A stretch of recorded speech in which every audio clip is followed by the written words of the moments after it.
E aí galera, tudo bem com vocês? Vamos lá, na aula de ontem eu comecei o capítulo 29 sobre globalização. É um assunto que a gente já discutiu no primeiro ano, mas é um assunto muito importante porque ele define toda a nossa discussão sobre política internacional, sobre geopolítica, que é um assunto que a gente está falando já há algum tempo, tá bom? O processo de globalização, o processo de mundialização do capital. Então, esse é um momento, tá resgatando um pouco só o vídeo de ontem, esse momento que nós identificamos como globalização da economia, na contemporaneidade, ele tem a ver com a mudança, com a transição do ordenamento geopolítico da Guerra Fria e o surgimento de uma nova ordem mundial ou uma nova ordem internacional. Para alguns autores, você falar em globalização é você voltar lá para o século XVI, quando países iam para outros países buscar produtos para comercializar. Essa relação sempre aconteceu, sempre existiu.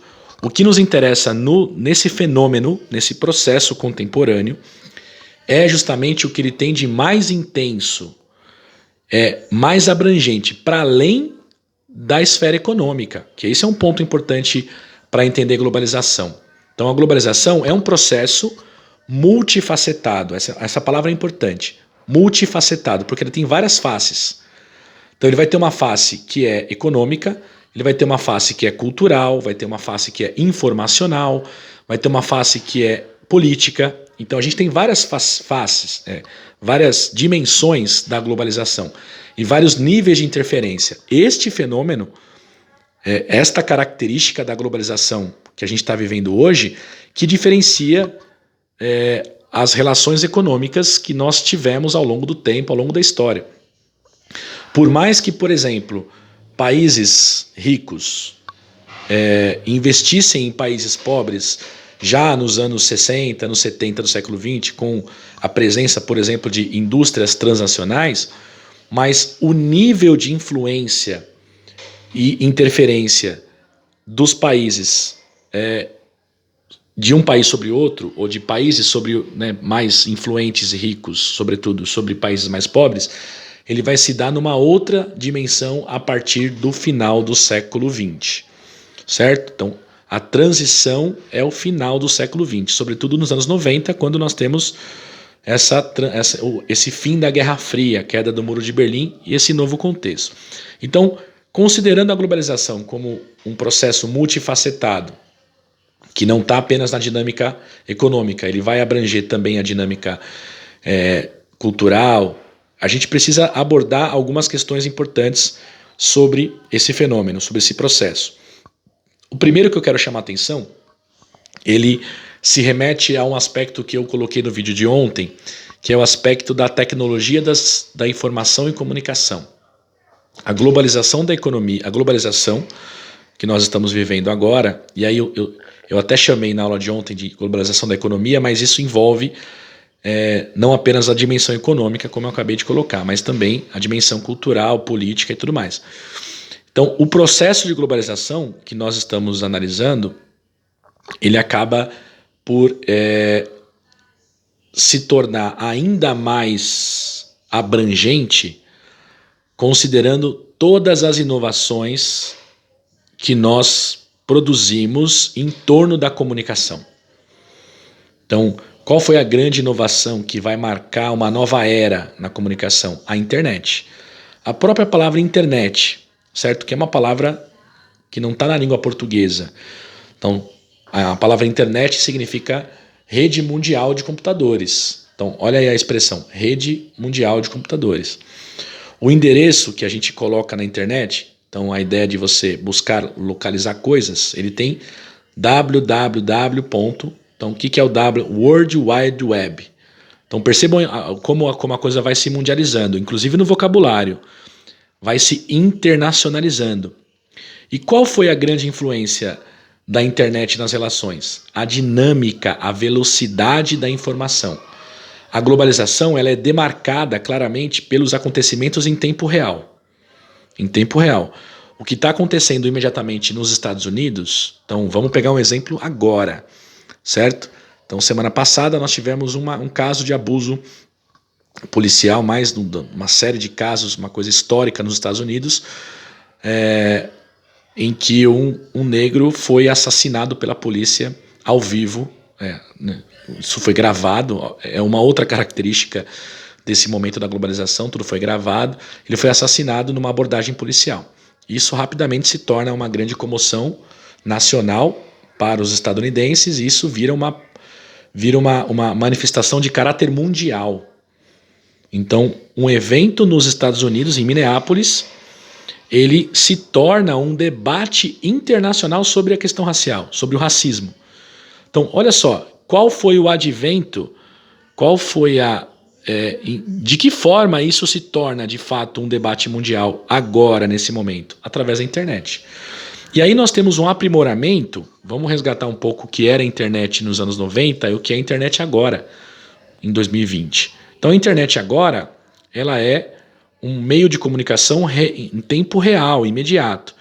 Então eu posso produzir um conteúdo aqui, fazer uma transmissão ao vivo e estar atingindo as pessoas na Índia, na Indonésia, em Bangladesh, na Austrália, em qualquer lugar. Então a capacidade de produção de conteúdo, ela ficou disseminada, ela não está restrita mais às grandes produções, às grandes emissoras de televisão, aos grandes veículos de comunicação. Não, ela é abrangente. A internet agora permite que você dialogue com o mundo todo em tempo real.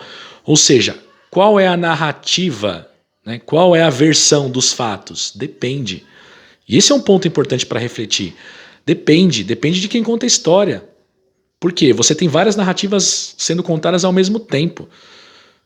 Então, esse é um ponto que a gente precisa entender. Isso muda radicalmente o parâmetro, a correlação de forças. Isso muda radicalmente o acesso ao poder.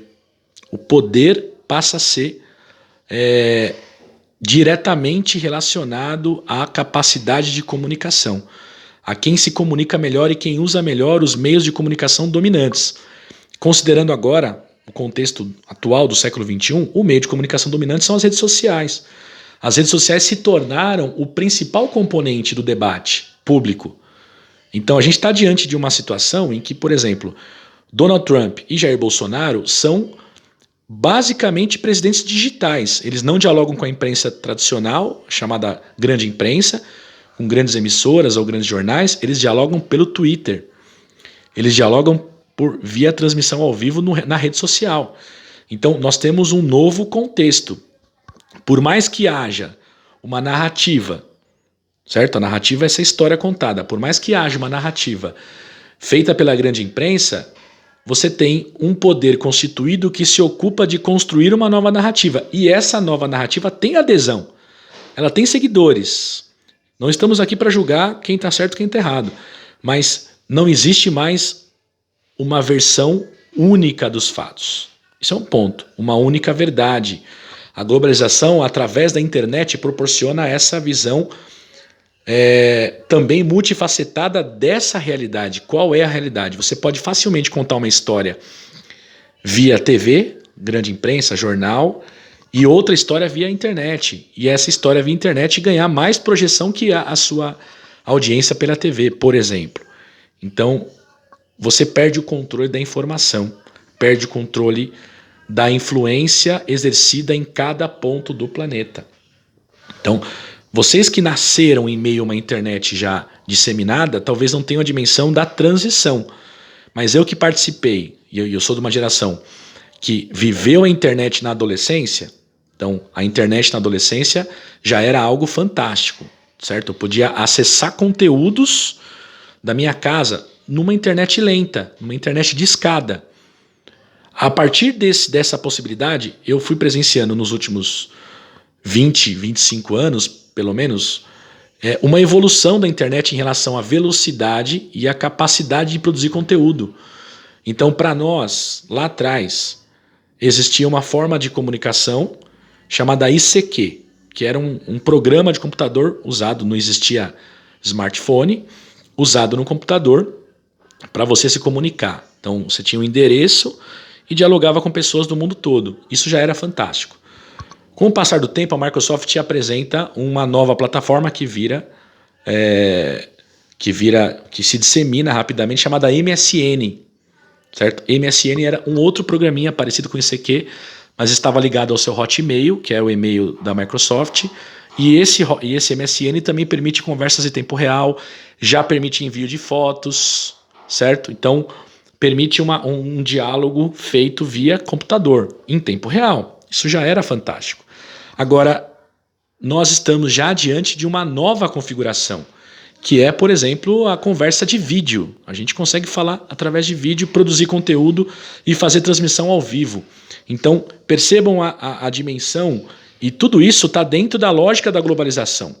Isso acaba aproximando, criando mais influência entre os países, criando uma influência muito importante do ponto de vista cultural. A influência cultural é fundamental, que é uma outra dimensão que eu quero entrar na próxima aula, que é a dimensão da globalização na esfera cultural. Ok? Por enquanto eu vou parar por aqui, a gente retoma essa discussão na semana que vem. Tá bom? Grande abraço para vocês, gente. Valeu!